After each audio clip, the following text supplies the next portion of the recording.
Video ini menerangkan proses semakan email jemputan yang dihantar oleh sistem kepada pegawai yang ditauliahkan setelah permohonan diluluskan oleh pihak DBKL. Langkah pertama, klik pada inbox atau directory spam pada halaman email.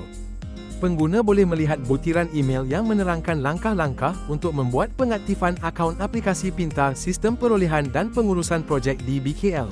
Sila muat turun dan pasang aplikasi pintar sistem perolehan dan pengurusan projek DBKL pada peranti anda.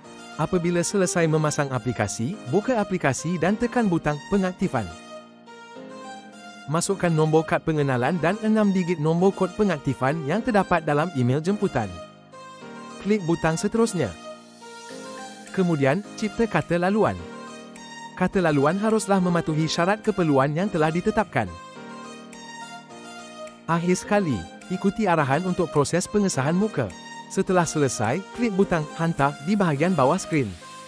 Pengguna dibawa ke halaman log masuk. Masukkan nombor kad pengenalan dan kata laluan yang telah didaftarkan dan klik butang log masuk.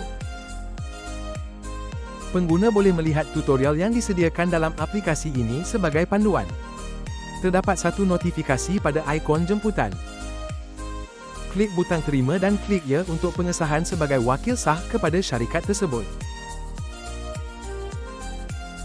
Melalui aplikasi ini, pengguna juga boleh menyemak pelbagai informasi tentang syarikat.